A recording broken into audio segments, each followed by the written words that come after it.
The soil gave way easily beneath Thomas Harrington's weathered hands. At 83, his fingers weren't as nimble as they once were, but they remembered the feel of earth, had known it intimately for over 6 decades. The garden surrounding St. Augustine's Church had been his sanctuary for the past 3 years, a place where he could lose himself in the rhythm of seasons and growth, where the ghosts that haunted him seemed to quiet, if only temporarily. July in Oakshire brought suffocating humidity, causing sweat to bead across Thomas's forehead despite the early morning hour. The renovation committee had commissioned him to landscape the grounds before St. Augustine's centennial celebration, a project that had consumed most of his summer. Today he was planting climbing roses along the church's eastern wall, the rough stone cool against his shoulder as he dug. His spade struck something hard, the impact jarring his arthritic wrists. Not stone, metal. Thomas set the tool aside and carefully brushed away the dirt with trembling fingers. Something glinted in the morning light, a small tarnished oval locket embedded in the mortar between 2 stones. "Ought not be here," he muttered, working his fingers around the edge of the locket. The piece of jewelry was fused with the mortar as if it had been trapped there while the mixture was still wet. With gentle pressure, he pried it loose, revealing a hairline crack in the stone behind it. Thomas wiped the locket clean on his shirt and turned it over in his palm. The tarnished silver was engraved with the initials VB, and beneath them, a date, August 17, 1985. His heart seized in his chest. The gardener's breath caught as he fumbled with the clasp, his hands suddenly clumsy with more than age. The locket opened to reveal a faded photograph inside, a young woman with copper hair and eyes the color of sea glass. Her smile, caught in that eternal moment, reached into Thomas's chest and squeezed with merciless pressure. "Victoria?" he whispered, his voice breaking on the name he had not spoken aloud in decades. Thomas's vision blurred with tears as memories flooded back, memories he had tried unsuccessfully to bury for 38 years. He traced the outline of her face with a soil-stained fingertip. Victoria Blackwood, the heiress who had disappeared the night before her wedding in the summer of 1985. The case had consumed the small town of Oakshire, dominating headlines for months before fading into local legend. But Thomas knew it was more than legend. Victoria had vanished from this very church, and now, after all these years, he held proof that she had been here, exactly where he stood. He looked up at the stone wall with new eyes, noting the slight difference in the mortar pattern, the almost imperceptible variance in stone coloration that marked a section about 6 feet high and 4 feet wide. Renovation work, the church had claimed at the time. Emergency repairs that couldn't wait. Thomas's fingers tightened around the locket as decades of suspicion crystallized into certainty. With determination that belied his years, he pushed himself to his feet and headed for the church office, the weight of the locket heavy in his palm. Some secrets refused to stay buried. Victoria Blackwood stood at the window of her childhood bedroom, watching the summer storm that had swept in from the west. Lightning illuminated the manicured grounds of Blackwood Estate, casting momentary shadows across the rose garden her mother had planted when Victoria was just a girl. In 12 hours, she would be walking down the aisle at St. Augustine's Church to marry Charles Winfield, and the thought filled her with a strange, hollow dread. She twisted the engagement ring on her finger, a family heirloom from the Winfield collection, a massive diamond flanked by sapphires. It was beautiful, objectively so, but it had always felt foreign on her hand, like a shackle disguised as finery. "Miss Blackwood?" Her lady's maid, Eleanor, appeared in the doorway. "Your bath is ready." Victoria nodded, forcing a smile.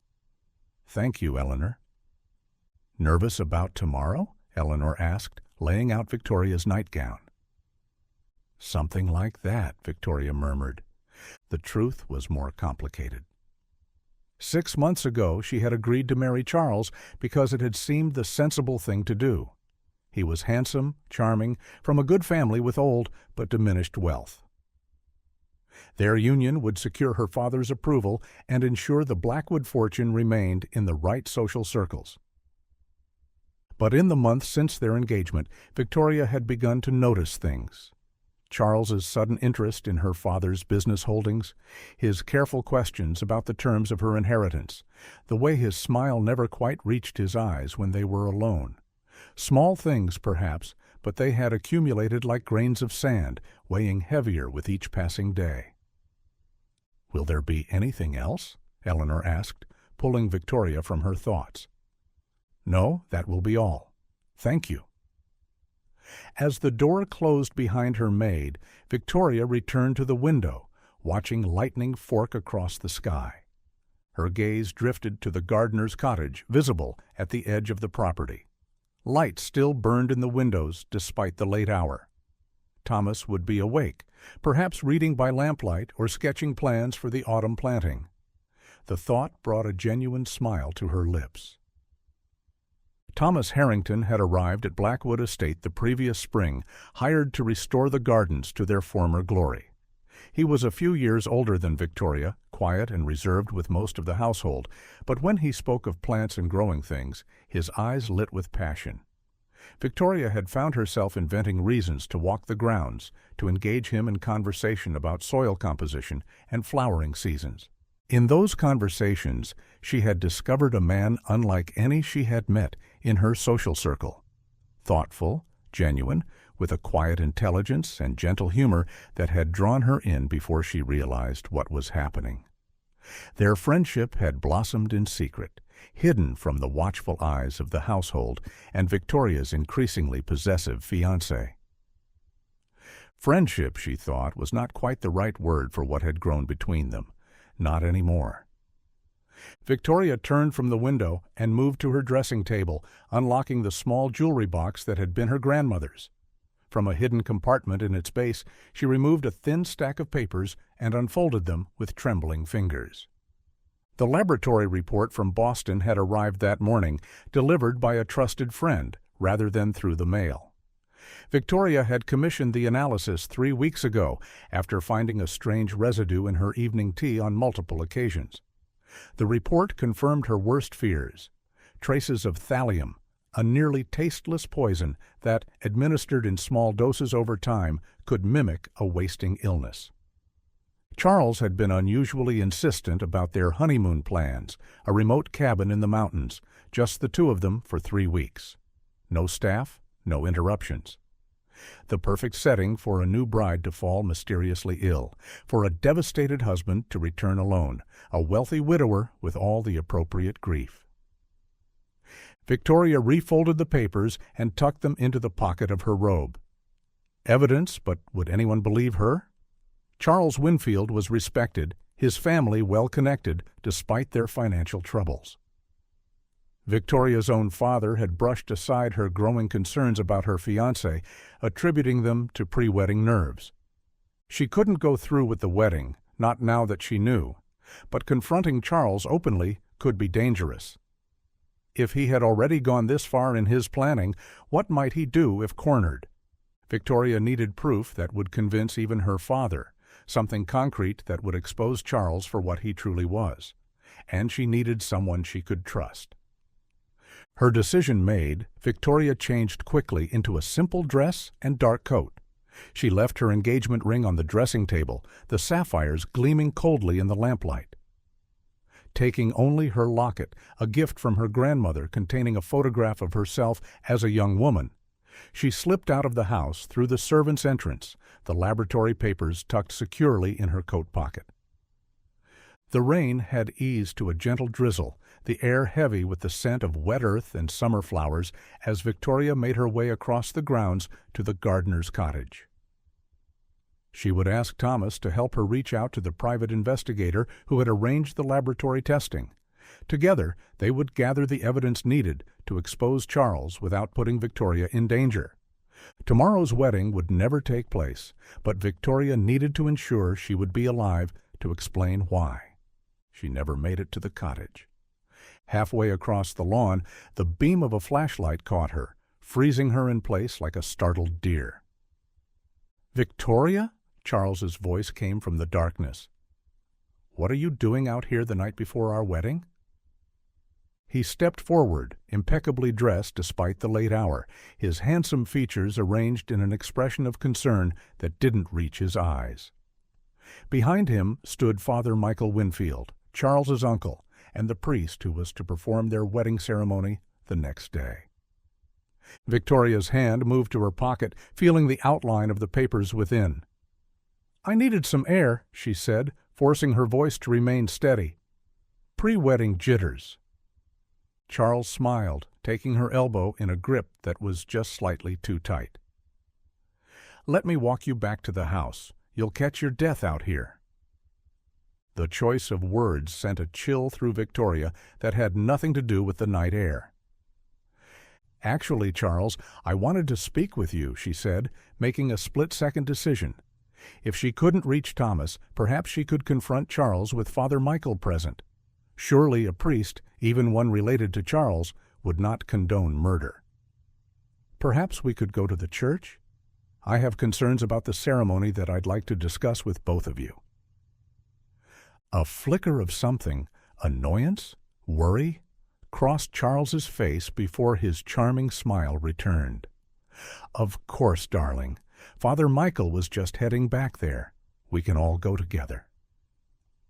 As they walked toward the church that stood adjacent to the Blackwood property, Victoria felt a growing sense of dread.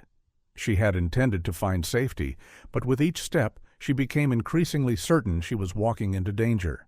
The laboratory papers seemed to burn in her pocket, her only proof against whatever might be coming. Lightning flashed again in the distance as they approached St. Augustine's Church. The massive stone building, normally a source of comfort for Victoria, loomed ominously against the night sky. Father Michael unlocked the heavy wooden doors, and Victoria hesitated on the threshold, suddenly uncertain. "After you, my dear," Charles said, his hand firm against the small of her back.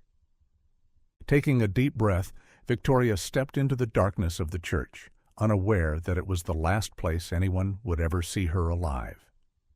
Detective Elaine Martinez stood in the nave of St. Augustine's Church, staring at the gaping hole in the eastern wall, where stones had been removed to reveal a hidden chamber. The air smelled of old dust, mortar, and the unmistakable scent of human remains. Behind her, the forensics team worked methodically, photographing and cataloging every detail of the scene. 38 years, she murmured, shaking her head. 38 years sealed up in that wall. Her partner, Detective James Wilson, approached with a tablet in hand. Preliminary dental record comparison confirms it's Victoria Blackwood.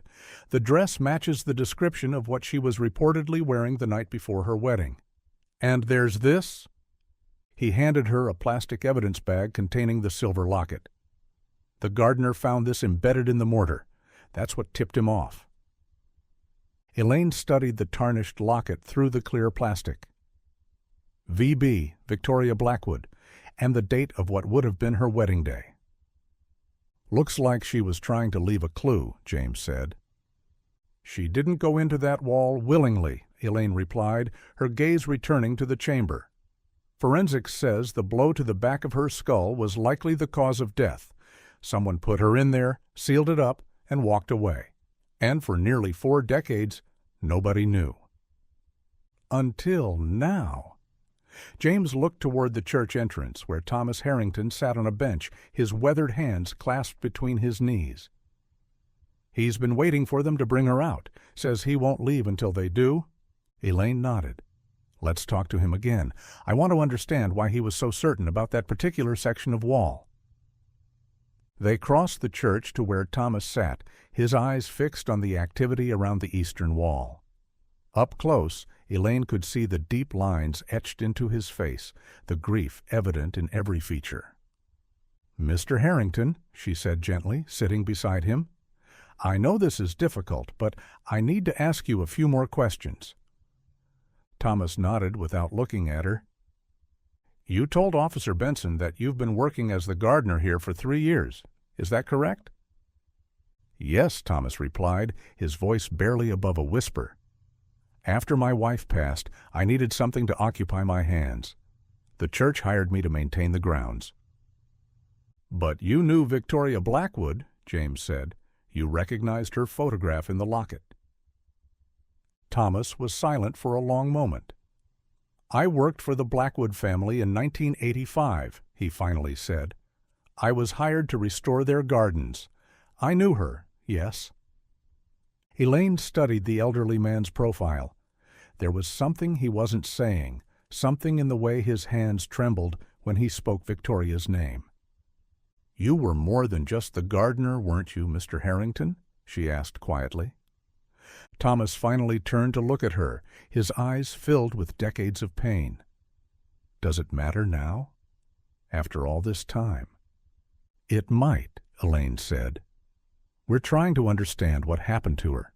Who would have wanted to hurt her? Who had access to the church that night?" Thomas's gaze drifted back to the wall. "Charles Winfield," he said, the name emerging like a curse. "Her fiancé, and his uncle, Father Michael Winfield, who was the priest here back then." "What makes you suspect them?" James asked. Thomas reached into his pocket and withdrew a faded, creased photograph. He handed it to Elaine without a word. The image showed a younger Thomas with Victoria in the Blackwood Gardens. They stood beneath a flowering arbor, their shoulders touching, smiling with an intimacy that couldn't be mistaken. "She came to me the week before the wedding," Thomas said softly. "Said she'd found something troubling, something about Charles. She was scared but determined. Said she had evidence." "What kind of evidence?" Elaine asked. "She wouldn't tell me everything, wanted to protect me, I think, but she believed Charles was planning to kill her after they were married. Something about her inheritance?" Thomas's voice broke. "She was going to call off the wedding, confront him with whatever she'd found. The night she disappeared, I waited for her at my cottage. She was supposed to come see me, but she never arrived." "Did you report this to the police at the time?" James asked. Thomas gave a bitter laugh. "I tried, but who was going to listen to a gardener making accusations against Charles Winfield? The police decided she'd gotten cold feet, run off somewhere. Eventually, they closed the case. I lost my position at the Blackwood estate. Charles saw to that. And I left Oakshire for a time. But I always knew." His voice trailed off. "You came back," Elaine observed. "Why?" Thomas looked at her, his eyes suddenly clear and direct. "To find her? I never believed she just ran away. I took the gardening position here 3 years ago because I wanted to be close to the last place she was seen. I've examined every inch of these grounds, looking for anything that might tell me what happened to her." Elaine felt a chill run down her spine. "You've been searching for her all this time." Thomas nodded, tears filling his eyes. "And now I've found her." A commotion near the wall drew their attention. The forensics team was carefully removing a body from the chamber, sealed in a black bag. Thomas rose unsteadily to his feet, his eyes fixed on the procession. "Where are Charles and Father Michael Winfield now?" James asked. "Charles died 15 years ago," Thomas replied, his gaze never leaving the body bag. "Heart attack on the golf course. All that money he married into after Victoria disappeared, and he couldn't buy himself more time." "And Father Michael?" "Retired to Florida about 20 years back. Last I heard, he was still alive, living in a church-owned property in Sarasota." Thomas turned to face the detectives, his expression hardening. "He helped Charles that night, had to have. No one else would have had access to the church, known about the renovation work scheduled for the next day." Elaine nodded, making a note on her tablet. "We'll locate Father Michael. If he's still alive, we'll have questions for him." Thomas watched as Victoria's remains were carried past them toward the door. "She deserved better," he said quietly. "All these years in the dark, alone." Elaine placed a gentle hand on his arm. "She's not alone anymore, Mr. Harrington. And thanks to you, we can finally give her justice." As the church doors closed behind Victoria's body, Thomas sank back onto the bench, suddenly looking every one of his 83 years. "I should have protected her," he whispered. Elaine sat beside him again. "Tell me about her," she said. "Help me understand who Victoria Blackwood really was." And as the investigation continued around them, Thomas began to speak, his voice growing stronger as he shared the story of the woman he had loved and lost 38 years before. August 16th, 1985. The interior of St. Augustine's Church was illuminated only by the dim security lights and the occasional flash of lightning through the stained glass windows. Victoria stood in the center of the nave, her heart pounding as Charles and Father Michael moved around her, turning on lights near the altar. "What concerns did you have about the ceremony?" Father Michael asked, his voice echoing in the empty church. He was a tall man with the same aristocratic features as his nephew, though his were softened somewhat by age and piety. Victoria clutched her coat closer around her body, acutely aware of the laboratory report in her pocket. She had made a terrible mistake coming here. She should have gone straight to Thomas, straight to safety. "I've been thinking," she said carefully, "that perhaps we should postpone the wedding." Charles stiffened, turning to look at her with narrowed eyes. "Postpone? Everything is arranged, Victoria. Your father has invited half the state. The governor is attending." "I know, but—" "Cold feet," Father Michael said soothingly. "It's perfectly normal, my dear. All brides experience doubt on the eve of their wedding." Victoria took a deep breath. "It's more than that."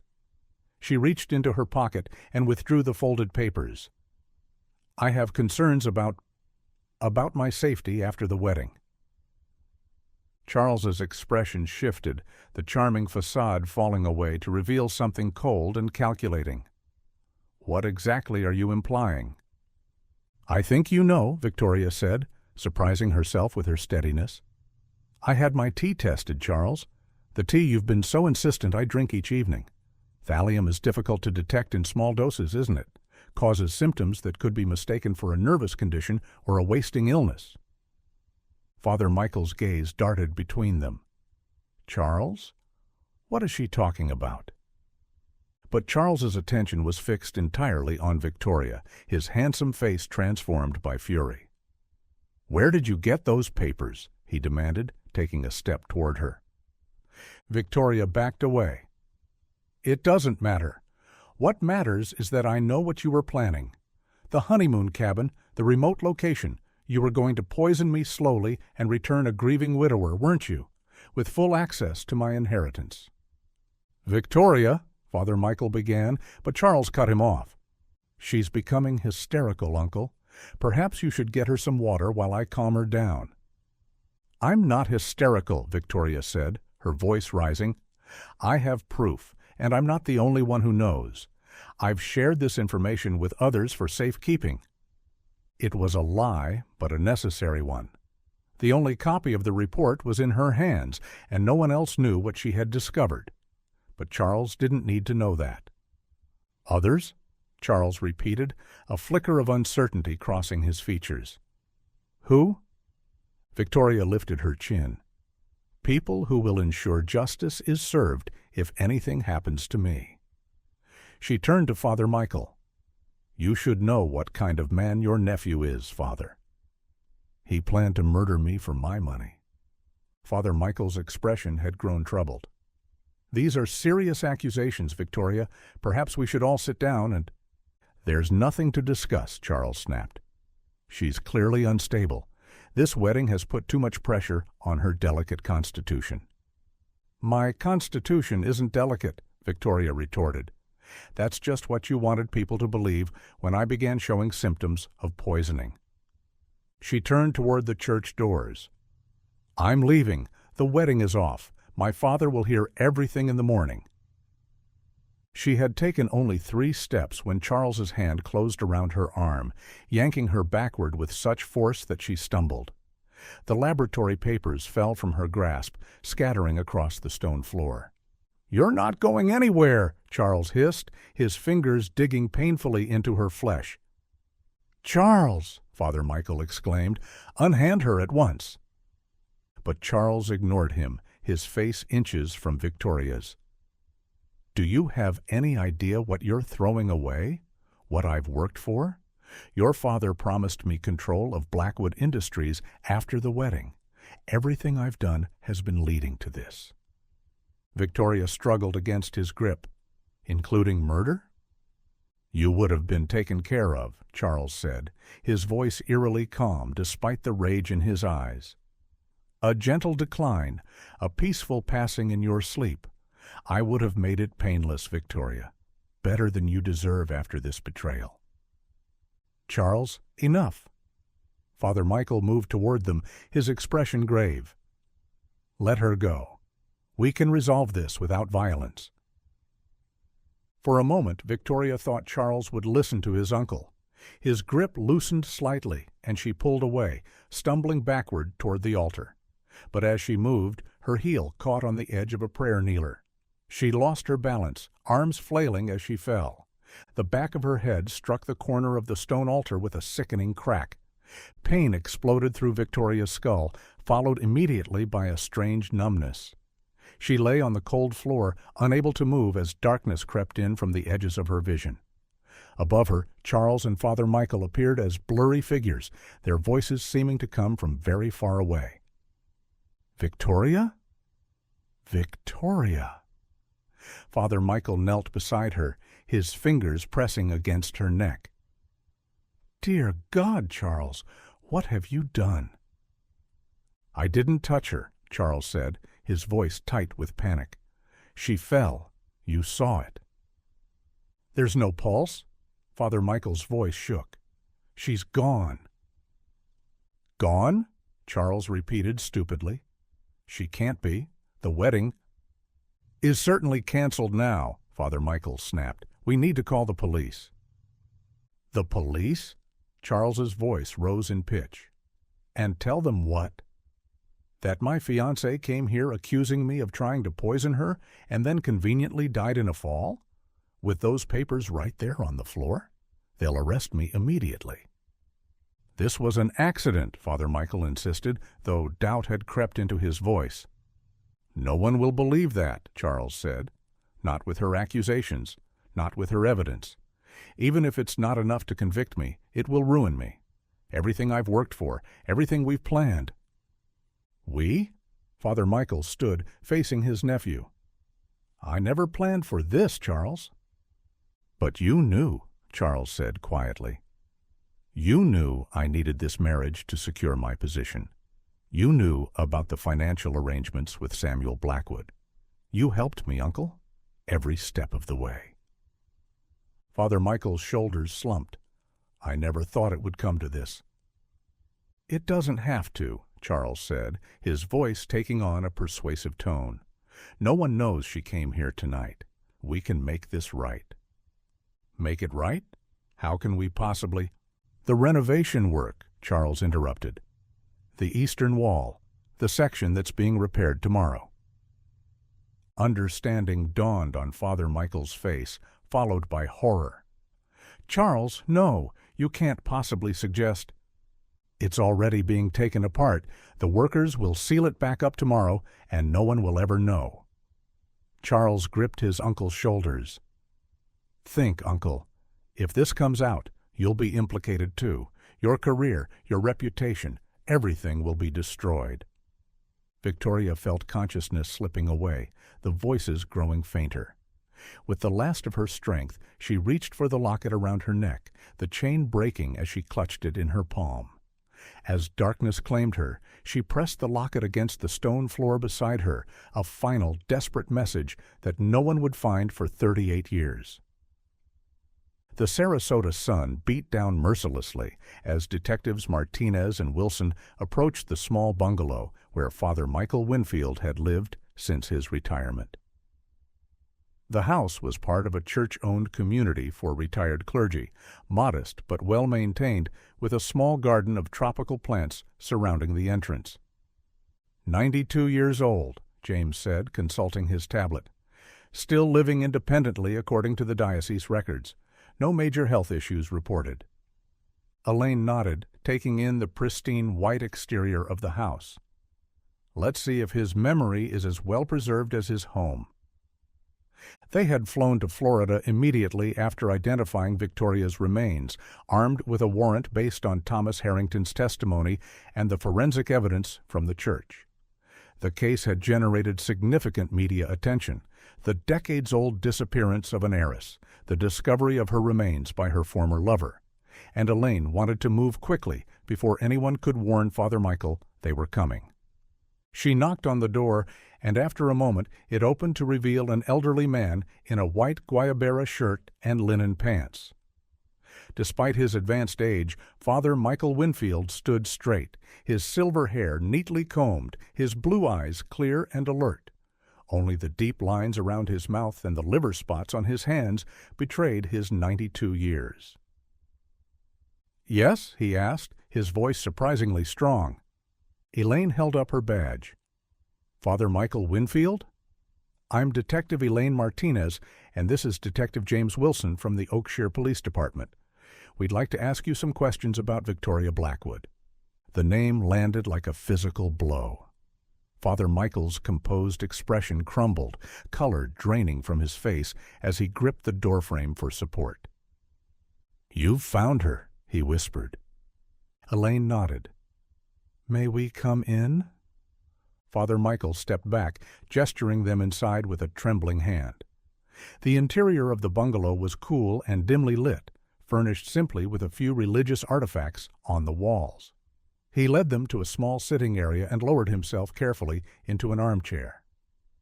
"After all this time," he said, his gaze fixed on some middle distance. "How?" "Her remains were discovered in a sealed chamber within the eastern wall of St. Augustine's Church," James said, behind a section that was reportedly under renovation in August 1985. Father Michael closed his eyes. "And you've come to arrest me." Elaine studied the elderly priest. She had expected denials, perhaps feigned confusion, or claims of failing memory. His immediate acknowledgment caught her off guard. "We'd like to hear your account of what happened that night," she said. Father Michael opened his eyes, meeting her gaze directly. "I've waited 38 years for this moment. 38 years of prayers without answers, of confessions that brought no absolution." He folded his hands in his lap. "I am ready to tell you everything." James set up a recording device on the coffee table between them. "This conversation is being recorded, Father Winfield. You have the right to remain silent. Anything you say can and will be used against you in a court of law. You have the right to an attorney." "I waive those rights," Father Michael interrupted. "I have carried this burden long enough. It is time for the truth to be known." Elaine nodded at James to continue recording. "Tell us what happened on the night of August 16th, 1985.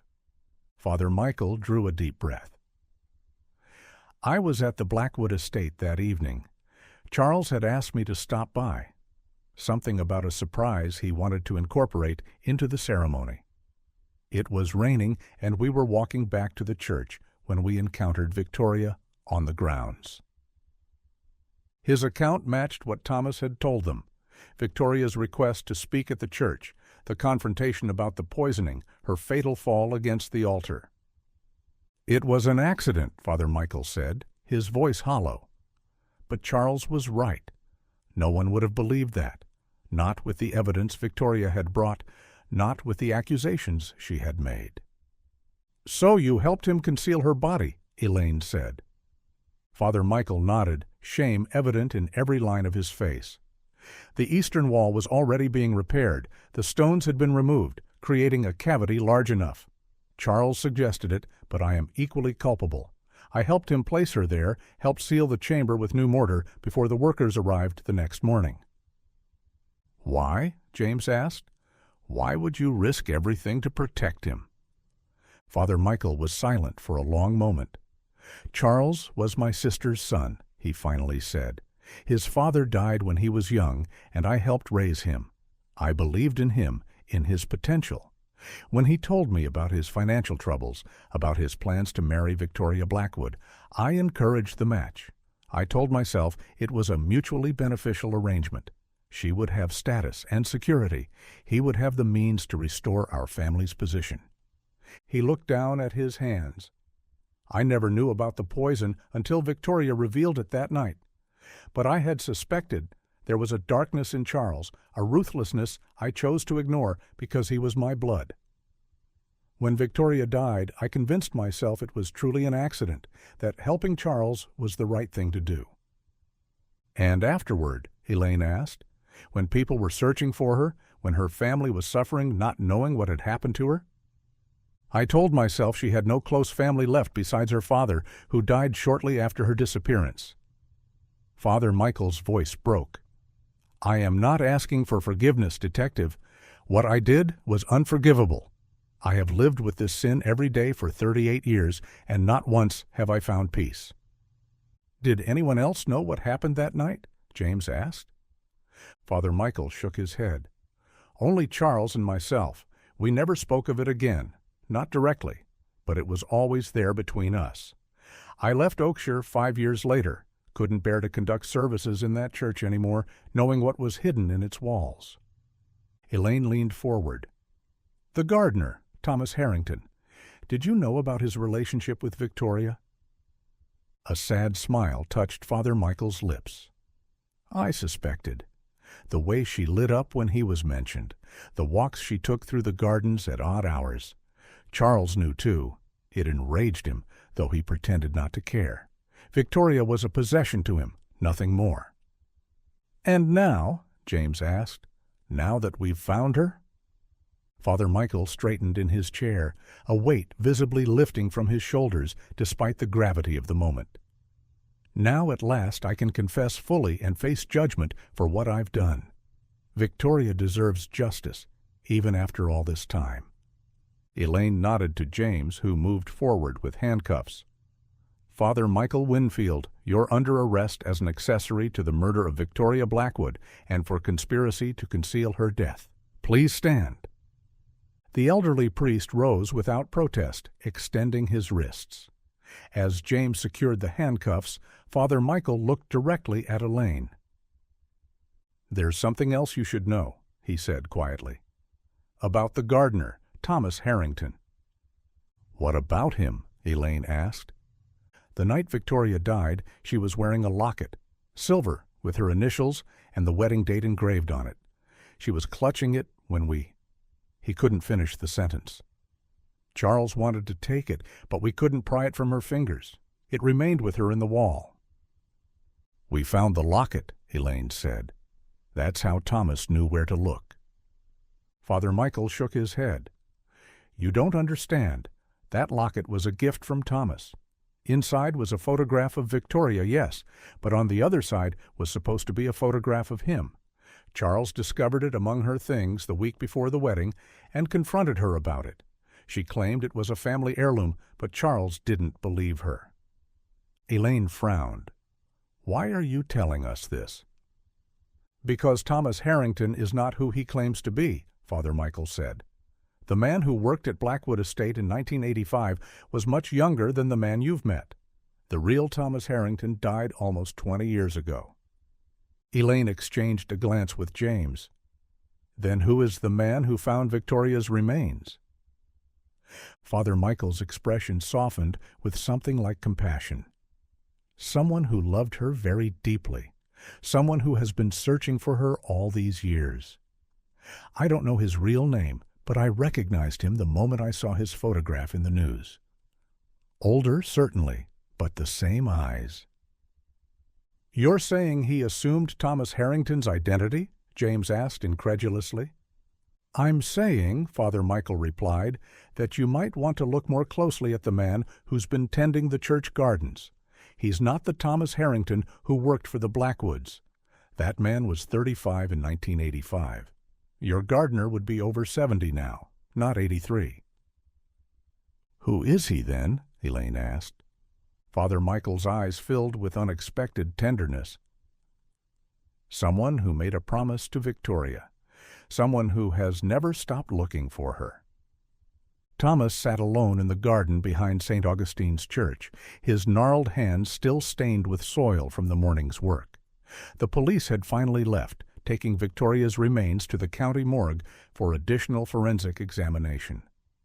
The media had arrived shortly after, vans with satellite dishes, reporters with microphones and cameras, all clamoring for details about the shocking discovery.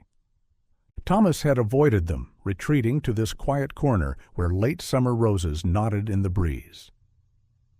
This had been Victoria's favorite spot in the church grounds, he remembered. She had told him once that she found more of God in growing things than in sermons or psalms. He touched the empty space at his neck where the locket had hung for decades. Evidence now, bagged and labeled. The police would learn soon enough that the photograph inside wasn't the only secret it contained. Mr. Harrington? Thomas looked up to find a young officer approaching, her expression apologetic for disturbing his solitude. Detectives Martinez and Wilson asked me to inform you that they've gone to Florida to question Father Michael Winfield, she said. They'll want to speak with you again when they return.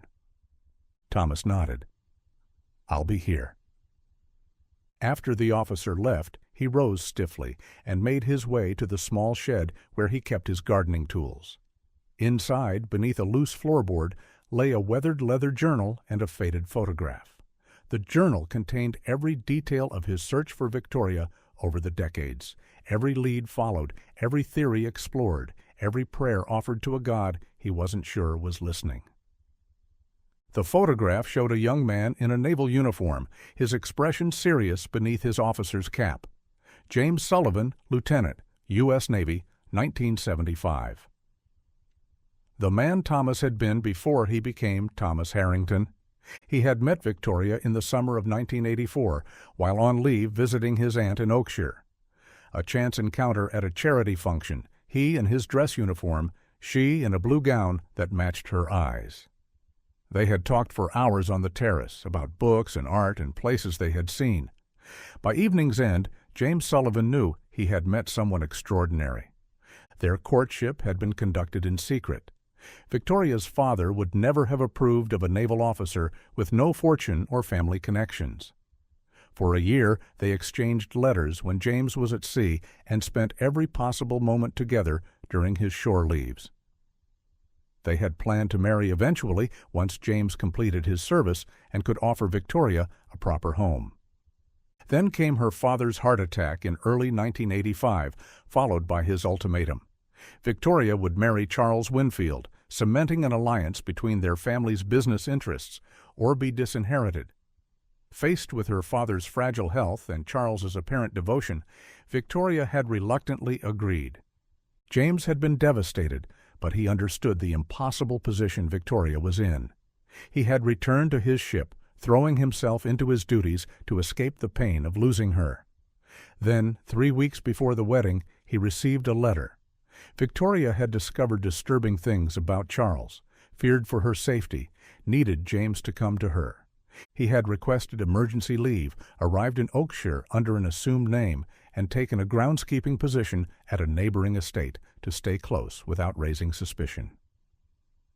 They had met in secret twice, planning to collect evidence against Charles before confronting Victoria's father. But on the night before the wedding, Victoria had never appeared at their meeting place. By morning, she had vanished, supposedly fled from pre-wedding nerves, according to the official story. James knew better.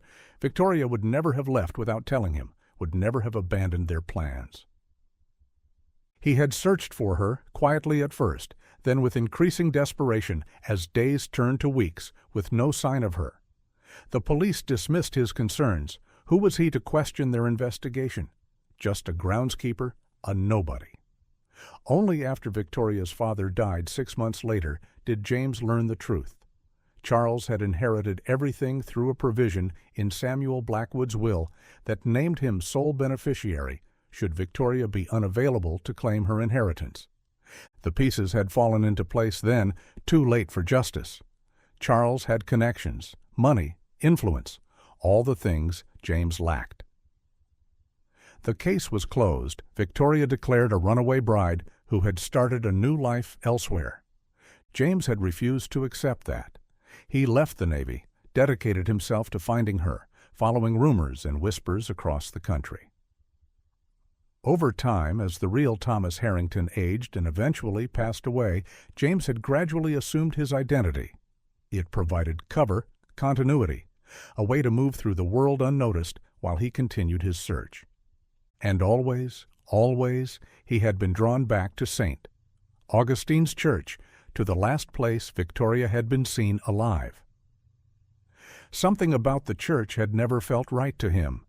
3 years ago, when the groundskeeper position opened, he had applied immediately, determined to examine every inch of the property. Now, after all these years, he had found her. Not alive as he had desperately hoped in those early days, but at least now she could rest properly, with dignity, and those responsible would finally face justice. Thomas James tucked the photograph back into the journal and returned it to its hiding place. The detectives would discover his true identity soon enough. It didn't matter anymore. Nothing mattered except the truth about what had happened to Victoria finally coming to light. He had kept his promise to find her. Whatever came next, he could face it with that knowledge. August 1985. The night before Victoria Blackwood's wedding dawned gray and somber. Workers arrived early at St. Augustine's Church, unloading scaffolding and mixing fresh mortar for the eastern wall repairs. The project had been scheduled months ago. Weathering had damaged a section of the original stonework, requiring removal and reconstruction. Father Michael supervised their work with unusual attention to detail, insisting that the repaired section match the original wall precisely. If the workers found his hovering presence strange, they said nothing. He was, after all, responsible for the church's upkeep. By late afternoon, the work was complete. The newly mortared stones were indistinguishable from the surrounding wall, giving no indication of the chamber they concealed. Father Michael dismissed the workers with generous tips, then locked the church doors behind them. Alone in the nave, he knelt before the altar where Victoria had fallen just hours before. No physical evidence remained of the tragedy. He and Charles had scrubbed the stone floor clean, gathered her scattered papers, removed every trace of her presence. "Forgive me," he whispered, though he wasn't sure if he was addressing God or Victoria. Outside, dark clouds gathered as another summer storm approached. The rain would wash away their footprints from the church grounds, erase the last signs of the night's activities. By morning, Victoria Blackwood would be officially missing, and the search would begin in all the wrong places. Elaine Martinez stepped out of the medical examiner's office into the warm evening air, her mind racing with new information. The preliminary autopsy results had confirmed what they suspected. Victoria Blackwood had died from blunt force trauma to the back of her skull, consistent with striking the corner of a stone altar. But the examination had revealed something else, something neither Father Michael nor Thomas had mentioned. Victoria had been approximately 8 weeks pregnant when she died. Elaine called her partner, who was coordinating the evidence collected from the church wall. "James, we need to get DNA from our gardener," she said without preamble. "The ME found something important." "That might be complicated," James replied, his voice tense. "I've been looking into Thomas Harrington, and things aren't adding up. The Social Security number he's using belonged to a Thomas Harrington who died in 2003. Our guy's been using his identity for at least 20 years. "Father Michael was right," Elaine murmured. "Any idea who he really is?" "Working on it. I found something interesting in the evidence from the church, though. That locket, it has a hidden compartment in the back. There was a tiny photograph inside, preserved all these years." "A photograph of what?" "Not what. Who? A young Navy officer.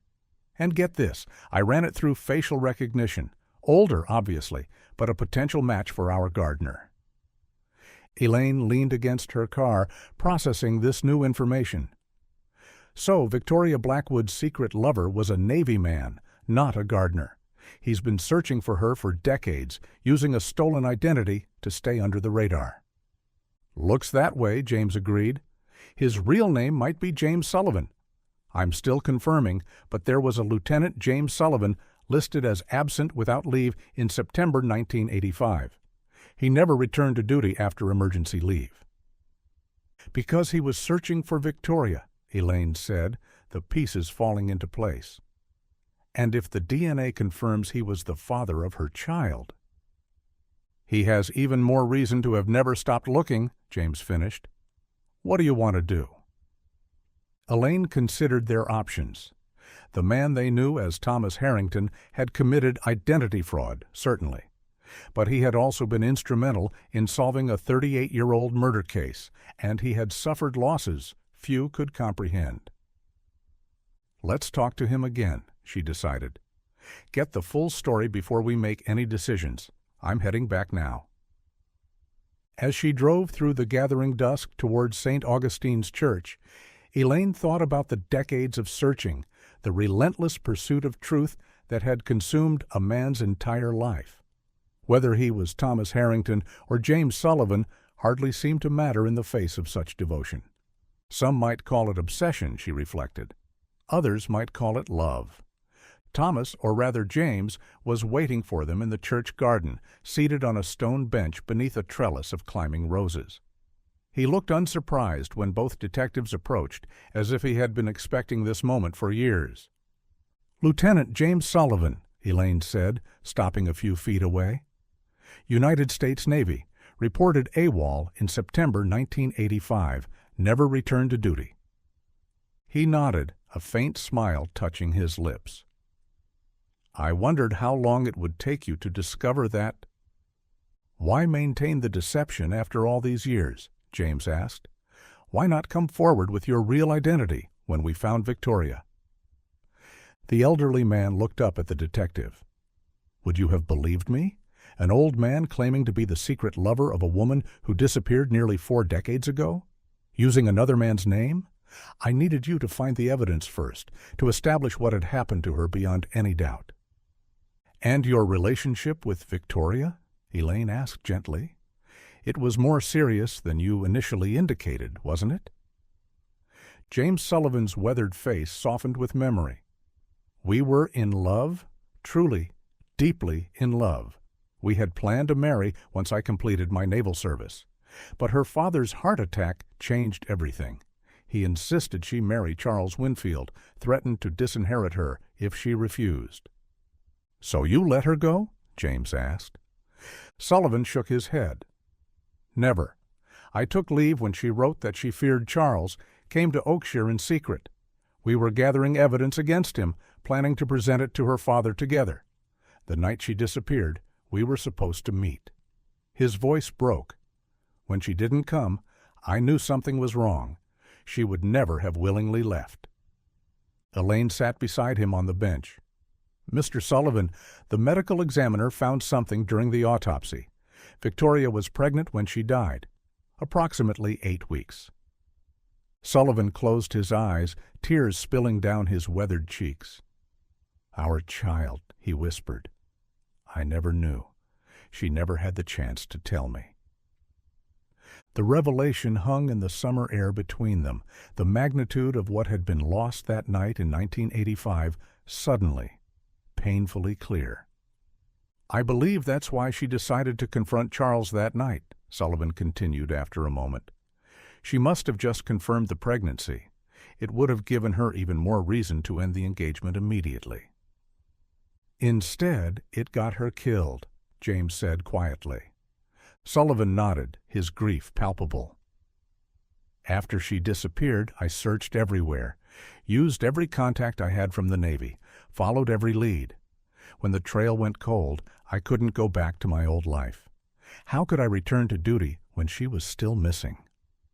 So I stayed in Oakshire, watching Charles Winfield live the life he'd stolen, waiting for him to make a mistake." But he never did, Elaine observed. Number. He was too careful, too protected by his money and connections. When the real Thomas Harrington died, a gardener I'd befriended during my search, I gradually assumed his identity. It gave me freedom to continue looking without drawing attention. Over the years, I followed rumors of Victoria across the country, always returning to Oakshire, to this church. Because you knew somehow that this was where the answers would be found, James said. Sullivan gestured to the eastern wall of the church, visible through the rose trellis. I always felt her presence here, especially near that wall. I can't explain it rationally, but something kept drawing me back. When the groundskeeper position opened 3 years ago, it seemed like fate. Elaine studied the elderly man beside her, noting the decades of grief etched into his features, the unimaginable devotion that had driven him to spend his entire life searching for the woman he loved. "Mr. Sullivan," she said carefully, "you do understand that using another person's identity is a federal offense." He met her gaze steadily. "I do. I'm prepared to face those consequences now that Victoria has been found. I have no reason to hide anymore." James looked uncomfortable. "Given the circumstances and your cooperation in solving Victoria's murder, there might be consideration for leniency. But we'll need your full statement, everything you know about Victoria and her relationship with Charles Winfield." "Of course," Sullivan agreed. "I've kept journals throughout my search. They're in the gardener's shed. Everything I've learned, everyone I've spoken to, it's all documented." Elaine nodded. "We'll need those as evidence." Sullivan reached into his pocket and withdrew a small key. "The shed is unlocked. The journals are beneath the floorboard under the workbench. Take whatever you need." As James went to retrieve the journals, Elaine remained with Sullivan, watching as the setting sun cast long shadows across the church grounds. "Was it worth it?" she asked quietly. "All these years, your entire life dedicated to finding her?" Sullivan didn't hesitate. "Yes, every day, every moment, I made a promise to Victoria that I would always find my way back to her. Now I have, even if it's not the reunion I once hoped for." He paused, gazing at the church where Victoria had spent her final moments. "At least now she can rest properly, with dignity and truth, and I can keep my final promise to her." "What promise is that?" Elaine asked. "Justice," Sullivan said simply, "no matter how long it takes." The trial of Father Michael Winfield lasted just 6 days. At 92, the retired priest appeared frail in the defendant's dock, but his voice was clear and unwavering as he pleaded guilty to being an accessory after the fact in the death of Victoria Blackwood and conspiracy to conceal her murder. James Sullivan sat in the gallery each day, his back straight despite his years, his eyes never leaving the elderly priest who had helped conceal Victoria's body. The media had seized upon their story. The naval officer who had spent decades searching for his lost love, assuming another man's identity in his relentless pursuit of truth. Public sympathy had overwhelmingly favored Sullivan, with calls for leniency regarding his identity fraud charges. In the end, the federal prosecutor had agreed to a deal. Sullivan would receive probation rather than jail time, in recognition of his role in solving Victoria's murder and his cooperation with authorities. Father Michael was sentenced to 5 years, with all but 1 year suspended due to his age and health. As he was led from the courtroom after sentencing, he paused beside Sullivan. "I am truly sorry," the priest said quietly. "For everything?" Sullivan studied the man who had helped hide Victoria from him for 38 years. "I believe you are," he finally said, "but it's not my forgiveness you should be seeking." On a clear October morning, 6 weeks after Victoria's remains had been discovered, she was finally laid to rest in the Blackwood family plot. The funeral was small. Few remained who had known her in life, but the church was filled with community members who had followed the case, moved by the story of a love that had endured beyond death. Sullivan stood beside the grave as the minister spoke words of comfort and release. Detective Martinez had attended as well, along with several officers who had worked the case. In death, Victoria had found more allies than she'd had in life. After the service, Elaine approached Sullivan as he lingered by the fresh grave. "The department finished processing the evidence from the church wall," she said. "There's something that belongs to you." She handed him a small evidence bag containing the silver locket. The tarnish had been cleaned away, revealing the delicate engraving of Victoria's initials and their wedding date. "Technically, this should remain in evidence," Elaine continued, "but the case is closed, the responsible parties identified. The DA agreed it should be returned to its rightful owner." Sullivan accepted the locket with trembling hands, carefully opening it to reveal Victoria's photograph on one side and his own younger face on the other, preserved in the secret compartment all these years. "Thank you," he said softly. Elaine hesitated, then asked the question that had been troubling her since the case began. "What will you do now, after all these years of searching, of living as Thomas Harrington?" Sullivan closed the locket and slipped it around his neck, where it had hung for decades before Victoria's discovery. "I thought about that question every day during the search," he admitted. "What would come after if I ever found her? I never had an answer." He looked across the cemetery to where autumn leaves drifted across ancient headstones. "I'm James Sullivan again now. It feels strange, like putting on clothes that no longer fit. But I'm learning to remember who I was before the search consumed me." "And the garden at St. Augustine's?" Elaine asked. "Will you continue as their groundskeeper?" A small smile touched Sullivan's lips. "They've asked me to stay on, identity fraud and all. Seems they value dedication, even when it comes in unusual forms." He turned back to Victoria's grave, freshly covered with flowers. "I'll tend the grounds there for as long as I'm able. It feels right somehow. Victoria loved growing things. I think she would approve." Elaine nodded, understanding in her eyes. "The case files will remain open for review if you ever want to see them. Everything we learned about that night, about what happened to her." "I appreciate that," Sullivan said, "but I think I finally have the answers I've been seeking. Knowing is its own kind of peace." As Elaine walked away, Sullivan knelt beside Victoria's grave, placing a single white rose on the freshly turned earth. "I found you," he whispered, "just as I promised I would." August 16th, 1985.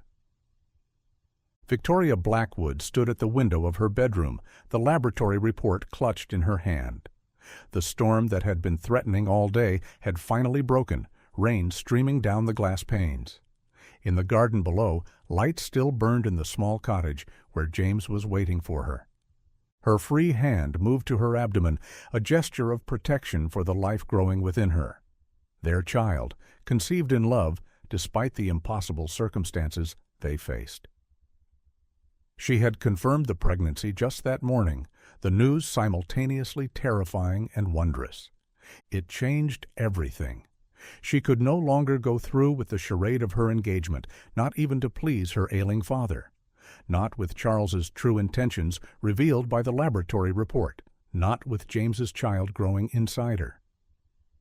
Victoria tucked the report into her coat pocket and reached for the silver locket around her neck, James's gift containing their photographs and the date they had planned to marry. Tonight she would show him the evidence against Charles, tell him about their baby, and together they would confront her father with the truth, whatever the consequences. "I'm coming," she whispered, her gaze fixed on the distant cottage lights. "Wait for me." In the autumn of 2023, James Sullivan continued his work in the gardens of St. Augustine's Church. The eastern wall had been fully repaired after the investigation, the hidden chamber exposed and properly sealed. A small plaque had been placed there, commemorating Victoria Blackwood and the truth that had finally come to light. Sullivan tended the roses that climbed the church wall, their late blooms defiant against the approaching winter. At 83, his hands were not as steady as they once had been, but they still remembered the feel of soil, the careful work of nurturing growing things. Each evening, as darkness fell, he would sit on the stone bench beneath the rose trellis, the silver locket warm against his chest. Sometimes he spoke to Victoria, telling her about his day, about the changes in the garden, about the life they might have shared. And sometimes, in the quiet moments between day and night, when the church grounds were empty and the first stars appeared in the darkening sky, he could almost believe she heard him. In those moments, James Sullivan knew a peace he had not felt in 38 years. He had kept his promise to find her, to bring her truth to light. Now, at last, they could both rest. She in her eternal sleep, he in the garden where he had found her. It was not the life they had dreamed of together, but after decades of searching, of never giving up despite impossible odds, it was enough. It had to be enough.